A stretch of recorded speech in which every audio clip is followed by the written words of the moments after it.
Bonjour à tous. On va continuer aujourd'hui ce qu'on a commencé la semaine dernière, si tu te rappelles. On a exploré le Shabbat. On avait vu la semaine dernière, c'était au début du cours, on avait parlé des préparations à Shabbat. On avait commencé à toucher le sujet des bougies. Et aujourd'hui, on va voir la suite. On n'avait pas fini le sujet des bougies. Aujourd'hui, on va continuer le sujet des bougies. On va développer surtout le point qui est la prière de vendredi soir. Et surtout, à part la prière de vendredi soir, on va voir pas mal de choses très intéressantes. À part la prière de vendredi soir, on va aussi voir le repas de Shabbat. Tu vas voir qu'il y a beaucoup de détails que beaucoup de gens pas forcément connaissent dans les détails. C'est les gens ils savent qu'on fait. On va voir surtout les pourquoi du comment. Et je pense qu'après le cours aujourd'hui, tu auras pas mal de questions qui vont être répondues. Et c'est très intéressant parce que c'est des choses qu'on fait toutes les semaines et que parfois les gens ne se posent même pas les questions. Pourquoi on le fait? Pourquoi c'est fait de cette manière? Quel est le sens qu'il y a derrière? Quelle est la raison pourquoi ça c'est 2 fois, 3 fois? Pourquoi telle ou telle phrase? On va voir tous les détails aujourd'hui ensemble. Et si Dieu veut, on pourra revoir le cours en replay sur l'application eTorah sur Google et Apple, ainsi que les cours précédents, puisqu'on en tient aujourd'hui à la leçon 4, numéro 2. La leçon qui est intitulée « Explorons le Shabbat, judaïsme à la maison ». Alors, aujourd'hui, comme on l'a dit la semaine dernière, on avait parlé des bougies. On va encore avancer sur les détails des bougies. Sur les détails des bougies, on avait vu comment allumer les bougies, on avait vu où les mettre, on avait vu quoi faire. Maintenant, on va voir par rapport à la bracha. Non, on n'avait pas vu les détails de où et comment. Ça, on va voir aujourd'hui. On avait dit où, mais on a vu par exemple, quand est-ce qu'on fait la bracha, on avait dit qu'il y a différentes avis. Je crois qu'on s'était arrêté là, on n'est pas parti plus loin que ça. Aujourd'hui, on va voir la suite. Je vois que notre cher Romain nous suit en live, c'est très bien. La bracha, en général, on a l'habitude de la dire avant la mitzvah. Ça, c'est une règle dans tous les mitzvot. Qu'en règle générale, n'importe quelle bracha, on la fait avant une mitzvah.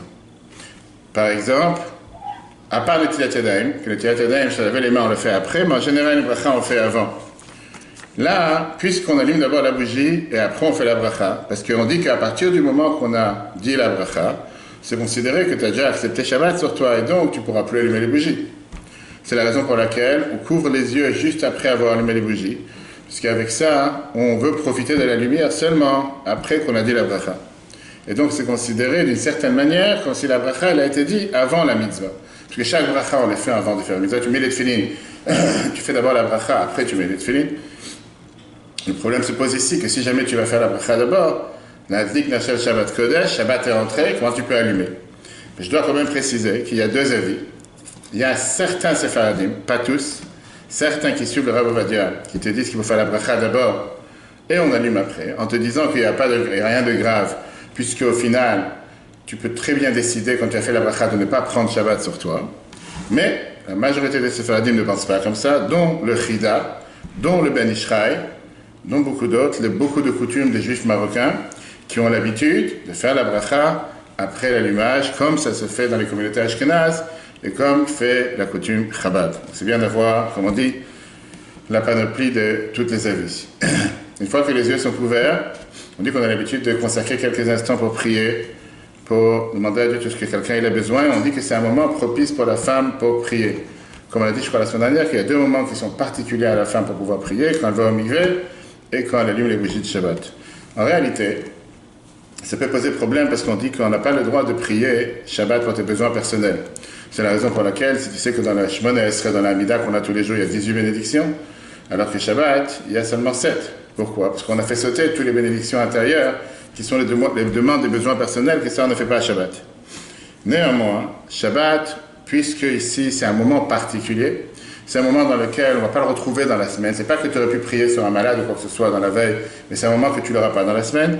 C'est pour ça que les Chachamim t'ont dit que ce moment, tu dois l'utiliser pour pouvoir prier justement et demander tout ce que chacun a besoin. On parle bien sûr pour la femme qui allume les bougies, etc.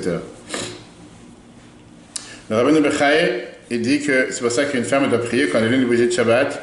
C'est une mitzvah de demander qu'elle ait des enfants qui puissent éclairer dans la Torah, parce que la tefila, quand on prie à ce moment-là, par le mérite des bougies de Shabbat, on pourra mériter d'avoir des enfants qui grandissent dans la Torah, comme c'est écrit dans Mishle, chapitre 6, verset 23, qui ner mitzvah ve Torah.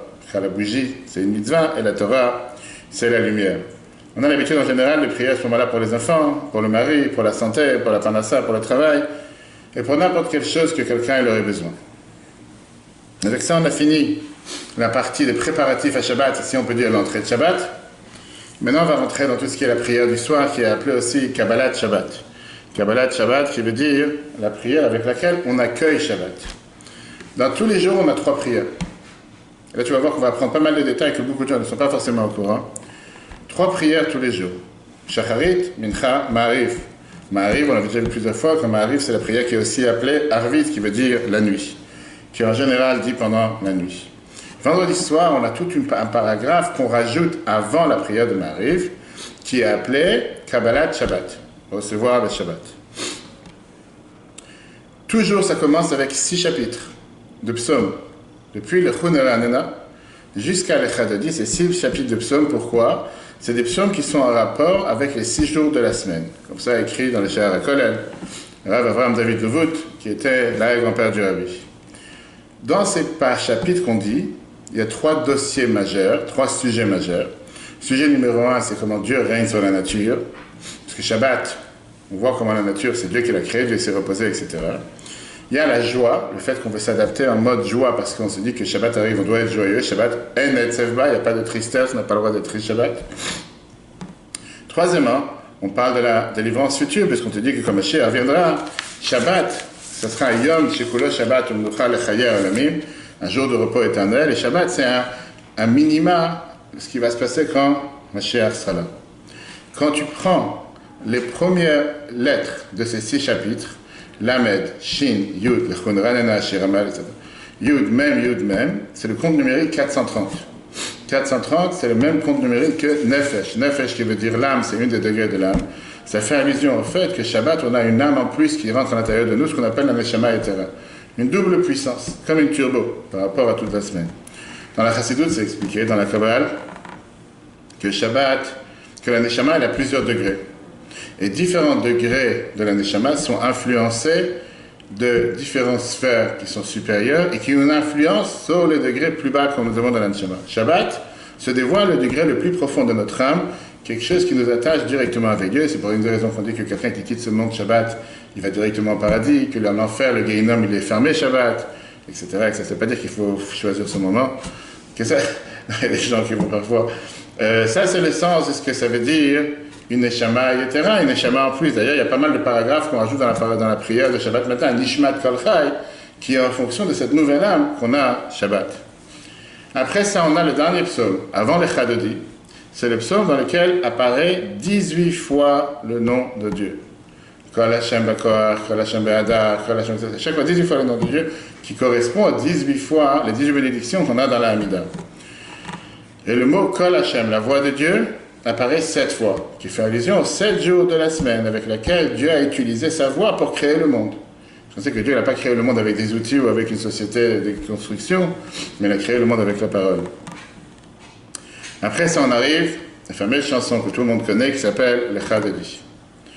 D'où vient ce psaume, ce poème, numéro 1? Qui l'a fait? Pourquoi on le dit? Etc. Très riche. Le Chadodi, il a été écrit par Rabbi Shlomo Elkabetz, qui était un kabbaliste de Tzfat, de la ville de Safed, qui a vécu à la moitié du XVIe siècle. Ça veut dire environ il y a 450 ans, etc.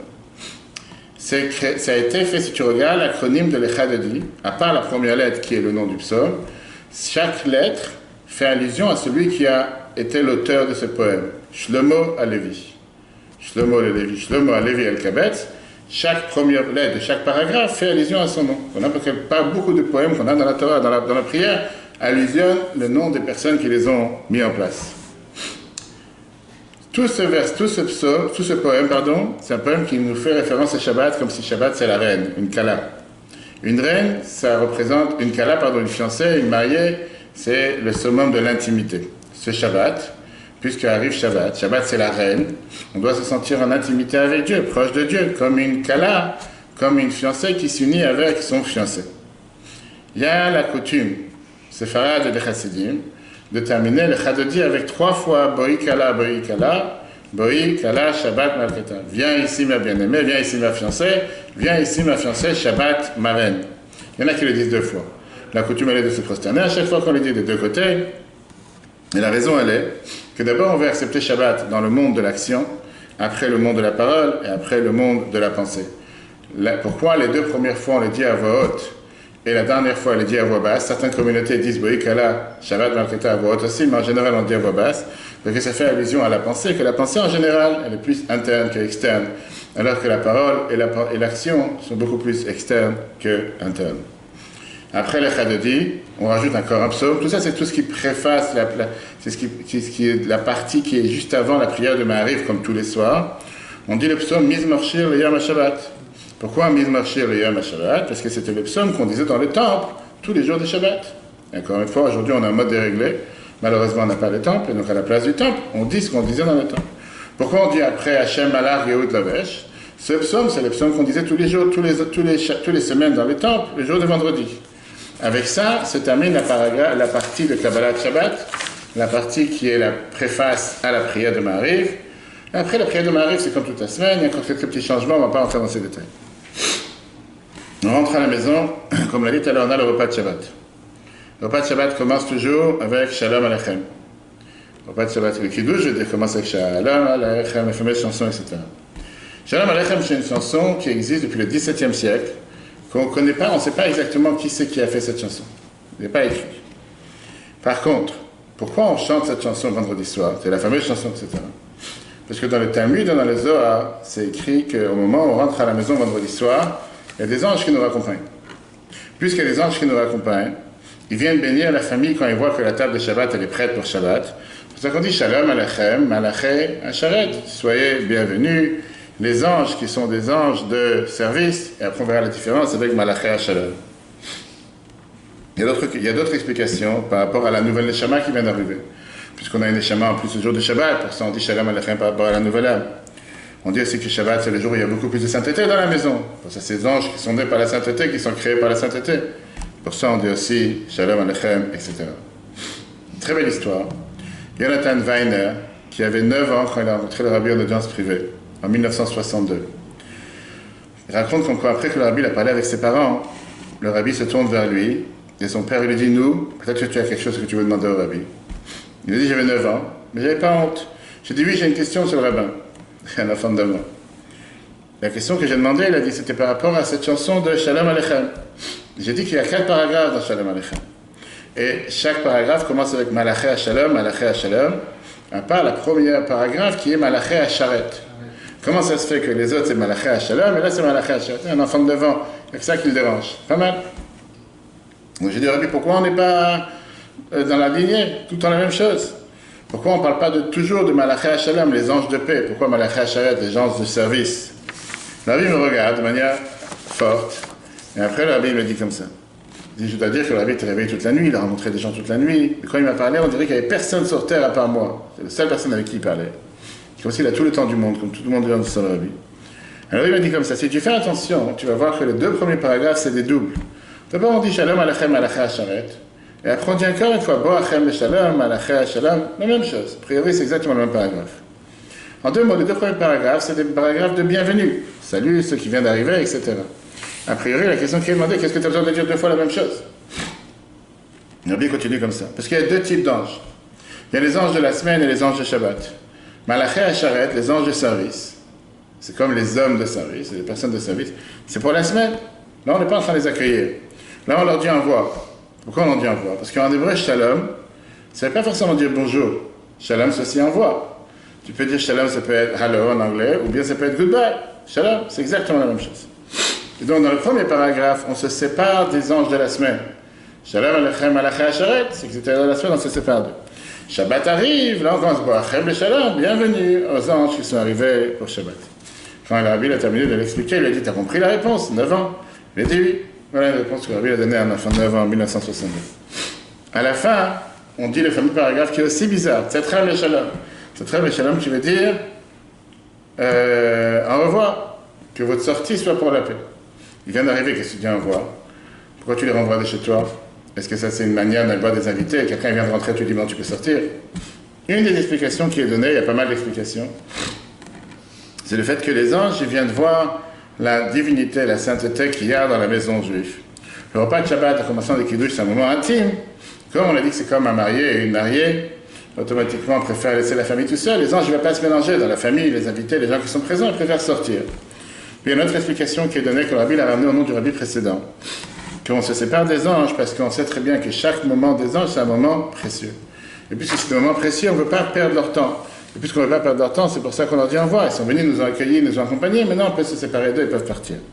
Une autre explication, c'est qu'il y a toujours des anges autour d'eux. C'est ça qu'on se sépare des anges, on se sépare encore une fois des anges qui sont venus de la semaine, les anges du Shabbat, ils sont présents. Après ça, on arrive à Eshet Raël. Eshet Raël, c'est le fameux paragraphe que beaucoup d'hommes aiment sauter parce que ça parle de louanges pour leurs femmes. Eshet Raël, c'est le fameux paragraphe de Mishlei qu'on va tout de suite voir, qui est le dernier paragraphe de Shlomo Amela dans Mishlei, qui est « Heureux qui a rencontré une femme vaillante ».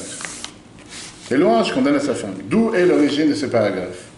Après le Midrash, ce paragraphe a été dit au départ par Avraham Avinu en tant qu'éloge sur le décès de sa femme. Et il y a beaucoup de paragraphes à l'intérieur qui font allusion à ce que sa femme représentait, Sarah. Comme ça, c'est écrit dans le Midrash Tantruma, dans la paracha Chayei Sarah. Il y en a qui te disent que c'est Shlomo Amelech qu'il a fait ça comme un chant de louange sur sa mère. Ça, c'est dans la Metzudat David. Un autre Midrash qui te dit, Midrash Agadol, comme quoi les versets font allusion à toutes les grandes femmes de l'histoire juive. Et avec ça, les Chachamim font allusion à 22 femmes, parmi eux Sarah, Rivka, Rachel et Léa. Par exemple, quand c'est écrit Chagra Beoz Matner, qu'elle s'est armée de force dans ses hanches, ça c'était à Myriam, que Myriam elle a eu la force et le courage de réprimander son père, qui a voulu divorcer pour ne pas avoir d'enfants sur terre. En Égypte, on connaît l'histoire, qu'Amram et Yocheved ils ont divorcé en disant que ça ne sert à rien d'avoir des enfants sur terre, puisque tous les garçons ils vont mourir. Pharaon voulait noyer tous les garçons. Myriam, qui avait à l'époque 5 ans, elle a dit c'est pas juste, parce qu'à cause de toi, maintenant tout le monde va divorcer, tu as tué que même il n'y aura pas de filles, il n'y aura pas de garçons. Et ils se sont remariés, et grâce à ça est né ma chère Rabbeinu. Donc ça fait allusion à Myriam. Après, on te dit Rabot, Banot, Asuchai, beaucoup de femmes ont réussi, vers Talit Akou, là maintenant tu es meilleur que tous. On dit que ça c'est une allusion à Ruth. Ruth, qu'on a parlé il n'y a pas longtemps pendant la fête de Shavuot, qui a eu la chance d'avoir parmi ses descendants le roi David. Le roi David et tous les descendants de Sadikim qu'il y a eu, le roi Mashiach qui viendra aussi de ses descendants. Isha Yirat Hashem et Titalal, une femme qui craint Dieu, c'est elle que tu dois donner de louanges. On dit que ça fait allusion à Esther. On te dit qu'en règle générale, ça fait allusion à toutes les femmes pieuses qui ont toutes les générations. Et à travers toutes les générations, les hommes ont utilisé ce poème dans des paragraphes de Mishlei du roi Salomon pour donner des louanges aux femmes, pour donner des louanges à sa femme, particulièrement Shabbat. Le Shabbat, c'est un moment où on doit intensifier l'harmonie dans le couple.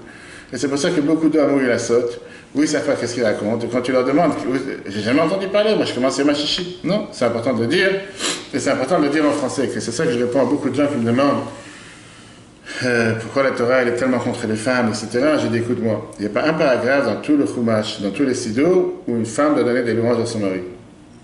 Il n'existe pas. Dans la religion juive, tu n'as pas un paragraphe. Par contre, tu as eu un paragraphe dans lequel tu as le devoir, je ne sais pas pourquoi, il n'y a pas de raison que c'est bon, je pense que ça tient. Oui, tu as eu un paragraphe dans lequel les hommes doivent donner des louanges à leurs femmes. Peut-être on va brancher ici. Ok, après, la suite. Néanmoins, on te dit, il y a une autre explication kabbalistique. Pourquoi on dit ce paragraphe, et je travaille, ça fait allusion aux énergies féminines de Shabbat. On ne va pas rentrer dans le sujet ce soir, parce qu'on peut donner tout un cours dessus. Quelles sont les énergies féminines de Shabbat? On a vu que le Shabbat est appelé une reine, Malka, et il y a beaucoup d'autres sens, connotations féminines à Shabbat. Et donc ce paragraphe vient donner des louanges à Shabbat. Après ça, on a l'habitude de faire Kiddush. Une fois qu'on a fait Shalom Aleichem, etc., on commence, c'est le début du Kiddush. Kiddush, pourquoi on fait Kiddush? Parce que la Torah nous dit que pour faire Shabbat, il y a 2 fois l'étape de la loi. Une fois dans la paracha Yitro, une fois dans la paracha Vaetchanan. Une fois la Torah nous dit Zachor et Yom HaShabbat, souviens-toi les jours du Shabbat. Une fois la Torah te dit Shamor et Yom HaShabbat, garde les jours du Shabbat. Qu'est-ce que ça veut dire de se souvenir les jours du Shabbat? L'explication comme la Gemara Psachim, page 106a nous dit, le Shulchan Aruch nous dit la même chose, le Code de loi juif. Siman 271.1 te dit que ça veut dire clairement se souvenir la sainteté de Shabbat. Et ça, on le fait par ça qu'on dit le Kiddush. Si tu veux pas Kiddush, quand est-ce que tu vas souvenir le fait?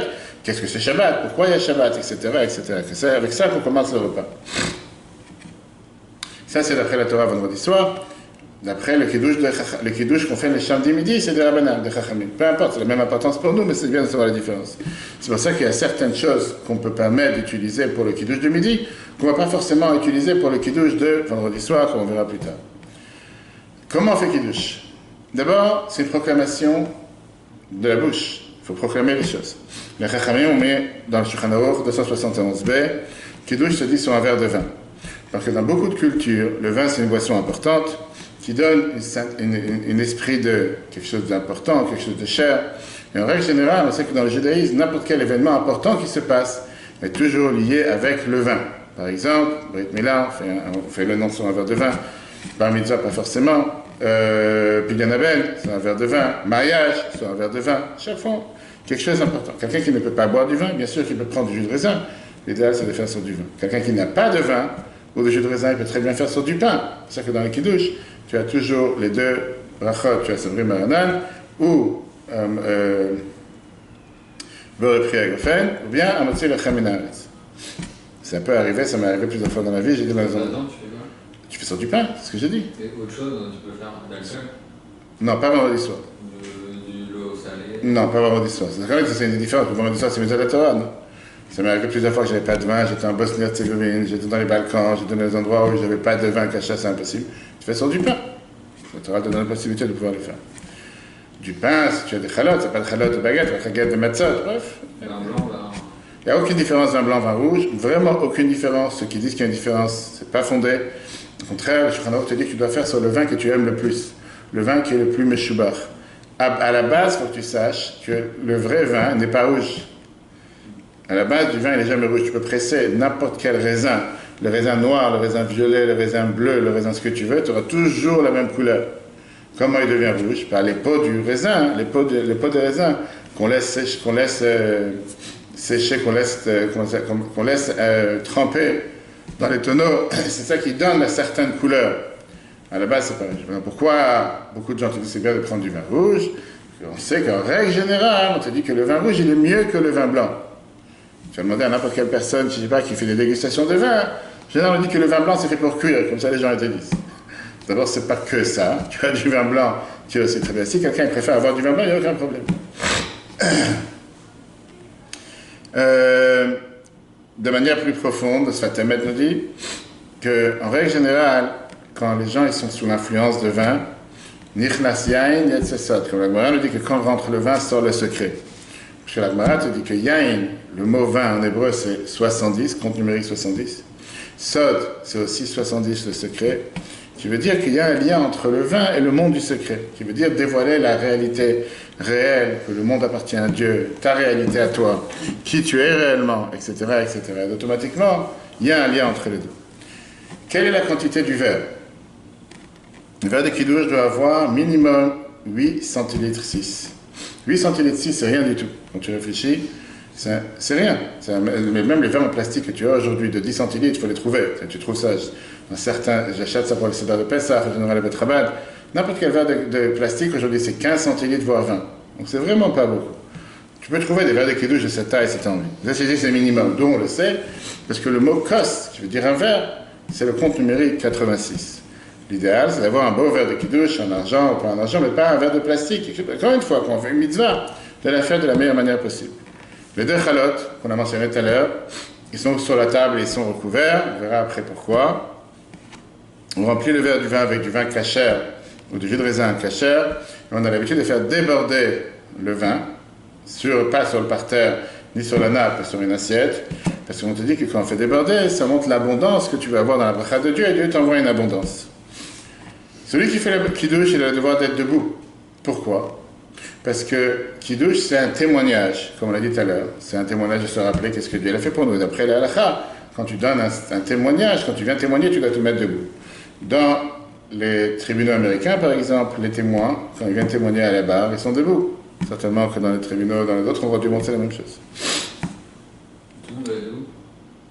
L'idéal, si les gens ils peuvent être debout pendant qu'on fait kiddush, parce qu'ils se rendent quitte en général. Chacun aurait dû faire son kiddush, alors les gens ils se rendent quitte avec toi.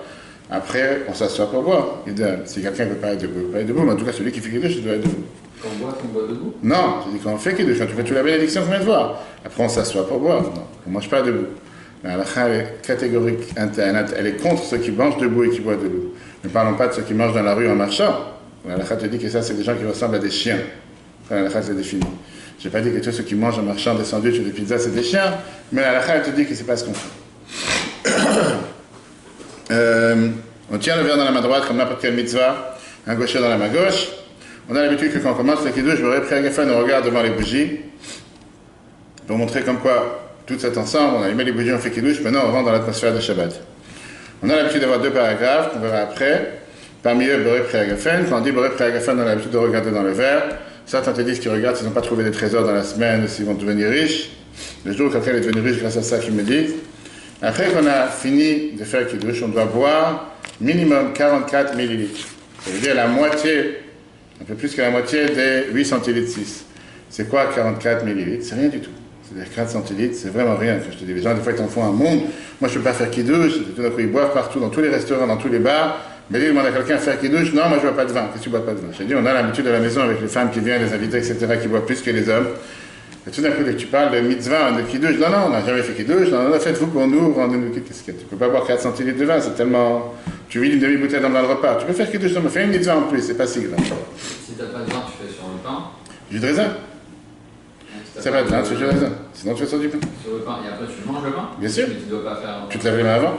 Avant de faire. Exactement, avant de commencer le kiddush, exactement. Ça fait partie, c'est pas une interruption. Je veux dire qu'il faut chercher la facilité. Quand tu habites en bas de chez toi, tu as le magasin kasher. Et quand tu es en vacances, exactement, quand tu es en vacances, tu as des endroits où il n'y a pas. Surtout pas prendre du jus de raisin non kasher, de chez Carrefour, en disant, monsieur le rabbin, c'est 100% du jus. Comme les gens disent des fois, les gens ne savent pas. 100% de jus, c'est très bien, mais pas pour le raisin. Le raisin, tu n'as pas le droit. On n'a pas le droit de prendre du raisin qui est pas avec une cache-route normale.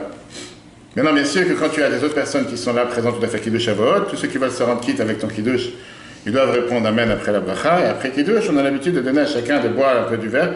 Ce qui n'empêche pas que si quelqu'un n'a pas bu du verre de kiddush, il est aussi quitte. Pas une obligation de boire. Ben, on te dit que c'est bien de boire parce que c'est un kos shel bracha, c'est un verre de bénédiction. Quelqu'un qui n'a pas bu, comme on dit, ça va, ça fait là. Tu peux être quitte sans vol. Je te donne ici chez tous les panoplies de la manière la plus large. Après, on peut entrer dans beaucoup de détails. On commence le kiddush comment? Pourquoi on commence avec Yom HaShishi? Quelle est l'idée? Parce que dans le fromage Bereshit, ça vient te décrire qu'est-ce qui s'est passé le 7e jour de la création. Une fois que Dieu a fini la création du monde, maintenant Dieu s'est reposé, sauf qu'on a un problème. Yom HaShishi, c'est pas le début d'un verset. Yom HaShishi, c'est Vayir, Vayibok et Yom HaShishi. C'est les deux derniers mots du verset précédent. Alors, certains te disent que Yom HaShishi, Vayichulu HaShamayim, les 4 premiers mots du Kiddush, les premières lettres, c'est l'acronyme du nom de Dieu. Du nom de Dieu, le tétragramme, Yud Kei Vav Kei. Mais Yom HaShishi, c'est les parties des précédents. Pourquoi on le racole avec le verset d'après? Parce que l'homme a été créé le 6e jour. Puis, malgré que Dieu il a tout créé, on voit que la nature elle est séparée de Dieu. Et donc, en règle générale, on peut penser que Dieu il est voilé, Dieu n'existe pas. L'homme a été créé le 6e jour pour dévoiler dans la nature, dans le monde, comment Dieu il est sur terre. Par ça qui sert Dieu. Et donc, on mentionne tout de suite Yom HaShishi, que Dieu nous a créé dans ce monde, pour faire en sorte qu'on se rappelle à chaque instant, par le Kiddush, que Dieu est sur terre. T'as le rendez-vous déjà? D'accord. Ça, c'est le Shulchan Aruch 271, 10. Aussi, comme je t'ai dit tout à l'heure, on rajoute Yom HaShishi pour se dire que grâce à ça, on a les 4 lettres du nom de Dieu. Yud, Kei, Vav, Kei, Yom HaShishi, Vayichulu HaShamayim. On dévoile Dieu dans la création du monde, dans tout ce qu'on fait, qu'on veut que la présence de Dieu soit présente, etc. Après ça, on a l'habitude de dire Sabri Maranan. Qu'est-ce que ça veut dire ces deux mots? Que tout le monde dit, que pas forcément les gens ils comprennent et savent ce que c'est. Quel est le sens derrière Sabri Maranan? D'après, tu as 2 sens. Une explication qui te dit, chers amis, faites attention, soyez attentifs, on commence le Kiddush. Ça, c'est ce qui est écrit dans le Shulchan Aruch 174, 11. Une autre explication qui vient te dire, ça c'est la Boudraham, très bel commentateur du Chumash, qui te dit comme quoi, ça arrive à rien, ça te dit fais attention, des fois le vin ça peut t'emmener à des choses destructives. C'est pas parce qu'on fait Kiddush que tout d'un coup tu dois vider la bouteille. 2 explications. Ça c'est la première partie. La deuxième partie du Kiddush, c'est tout simplement la bracha, avec laquelle on remercie Dieu de nous avoir donné le cadeau de faire Shabbat. Qui va nous vachatamé kolam elachon, etc., etc. Après on passe au lechem mishneh qui est le double pain. Pas confondre avec le double pain. C'est quoi le double pain? La halakha te dit que tu n'es pas quitte de kiddush s'il n'y a pas eu un repas derrière. Un kiddush est la même comme seuda. Ça veut dire que quand tu fais kiddush, boire un verre de vin sans rien manger derrière, tu n'es pas quitte, c'est comme si tu n'as rien fait. Parce que le kiddush, si tu veux, c'est la manière de commencer le repas de Shabbat. Maintenant, qu'est-ce que ça veut dire manger? En temps normal, je dis si tu dois manger au moins 30 grammes de gâteau ou un deuxième verre de vin. Un verre de vin, quand on a dit tout à l'heure, les quantités qu'on a dit tout à l'heure, 4 millilitres, etc. 4 centilitres, pardon, 44 millilitres. Et avec ça, tu es quitte. Si tu ne veux pas manger quelque chose d'autre, au moins tu es quitte pour le kiddush. Mais tu ne veux pas juste être quitte du kiddush et rien manger. Quand tu es dans une synagogue, ou des fois tu es dans un grand endroit, tu as fait kiddush et tu manges rien. Tu n'es pas quitte du kiddush. Quelle est l'explication derrière? Le kiddush, c'est quelque chose de spirituel. Mais on veut que le spirituel ait un impact sur le matériel, que ça ne reste pas seulement spirituel, sur la manière comment on mange. Et donc, un spirituel qui n'a pas d'impact sur le matériel ne sert à rien. Pourquoi les Chachamim ont décidé qu'on doit forcément avoir du pain? Si je n'ai pas envie d'avoir du pain dans le vendredi soir, je suis anti-pain, je n'ai pas envie de manger du pain, qu'est-ce qu'on fait? D'abord parce que la Torah te dit que le pain, c'est ce qui différencie un repas, si c'est un repas, on va dire un repas fixe ou un repas de passage. En règle générale, quand tu t'assois pour manger, et nos amis les Israéliens s'y reconnaîtront, il n'y a pas un repas qui font sans pain. 3 fois par jour, il faut avoir du pain, et tu mets tout dans le pain. Du poulet dans le pain, des frites dans le pain, de tout ce que tu veux, tu mets dans du pain. Il n'y a que le pain qui marche. Dans le monde, ce n'est pas forcément comme ça.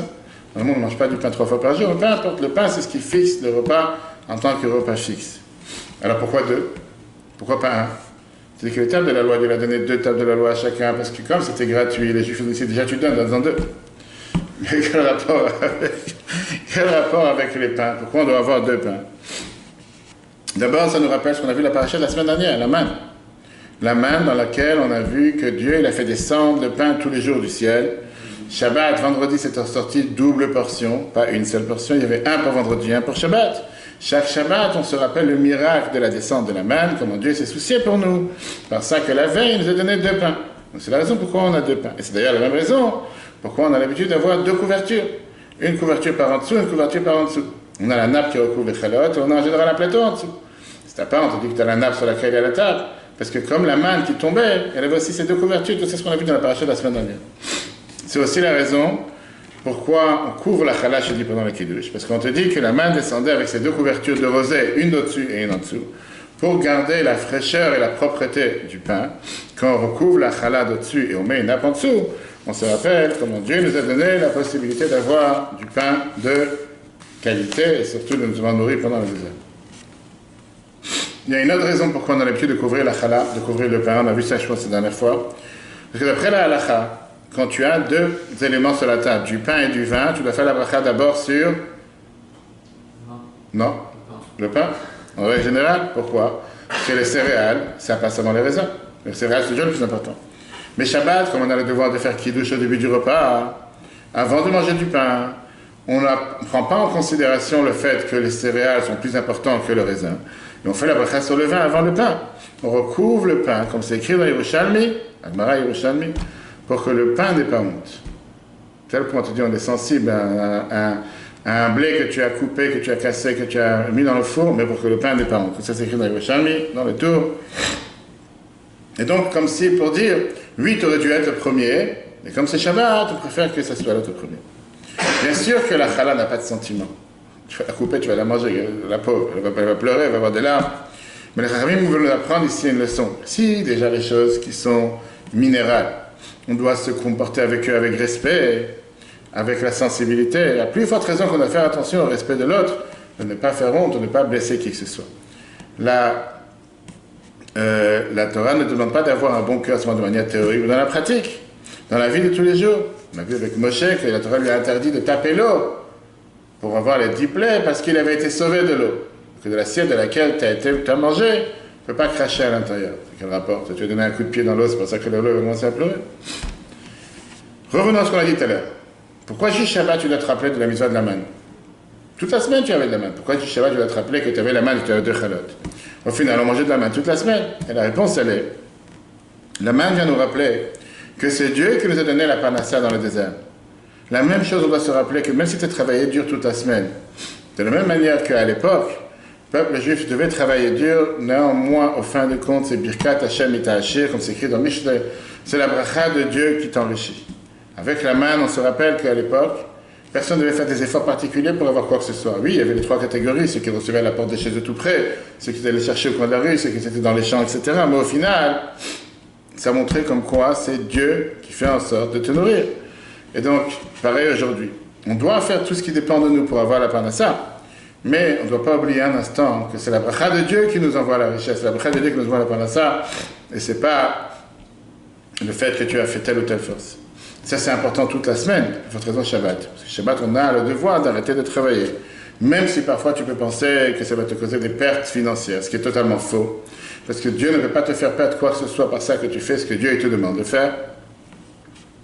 Néanmoins, on a le devoir de faire en sorte de faire les choses comme Dieu nous a demandé, et c'est pour ça qu'on fait l'attention à se rappeler l'idée de la manne, particulièrement le jour de Shabbat et le jour de vendredi. Comment on fait motzi? Avec ça, on va terminer aujourd'hui. Comment on fait motzi? Avant Kiddush, on a l'habitude de mettre des chalotes entières sur la table. Comme j'ai dit tout à l'heure, si tu n'as pas de chalotes, tu peux prendre des bagels qui sont motzi, de la matzah, des pitotes, des malawach, pas savoir, deux baguettes, ce que tu as envie. L'idéal, c'est des chalotes. On recouvre les chalotes jusqu'à la fin du Kiddush. Tu as des couvertures très belles, tu as des couteaux en argent, tout ce que tu veux pour embellir la table de Shabbat. Après ça, après Kiddush, on se lave les mains. Comme on avait déjà parlé dans le volume numéro 2, on se lave les mains avant de manger du pain. On a l'habitude de faire un symbole sur le pain avant de le couper. Comme si tu vas couper mais tu n'as pas coupé, tu fais la bracha et après on coupe. Quelle est l'idée de passer le couteau sur le pain avant de le couper? Parce que d'un côté, on aurait voulu couper le pain avant de faire la bracha, comme ça, une fois que tu as fait la bracha, tu manges directement. Tu ne vas pas manger la challah comme ça dans la bouche, tu vas prendre un morceau. Le problème, c'est que le temps entre faire la bracha et couper le pain et prendre un morceau et tremper dans le sel, etc., c'est du temps passé, ce qui pourrait être considéré comme une interruption entre le manger et la bénédiction. De l'autre côté, on n'a pas envie de couper la challah avant, puisqu'on veut faire la bracha sur du pain entier et pas du pain qui est déjà coupé. Donc, on fait soi-disant une trace sur le pain avant pour montrer comme quoi c'est pas grave. On préfère continuer à le faire, on préfère montrer comme si on a commencé à déjà couper, on fait la bracha et après on arrête. Ça c'est dans Shulchan Aruch, Siman 167, 3. Après ça on dit la bracha, on coupe le morceau de challah, on a l'habitude de tremper dans le sel comme on a expliqué dans le cours numéro 2, et après on donne à tout le monde de manger la challah. Si maintenant tu as les deux challahs devant toi, tu n'es pas obligé de manger les deux, tu peux très bien utiliser le deuxième challah pour le lendemain ou pour la prochaine fois. Avec ça on va s'arrêter aujourd'hui, parce qu'après il n'y aura plus de batterie ici, c'est dommage. Si Dieu veut, la semaine prochaine, on continuera le reste, tous les détails de tout ce qui est le repas, comme on a dit.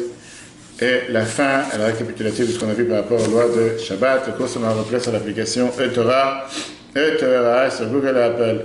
Très bonne journée à tous et à la semaine prochaine.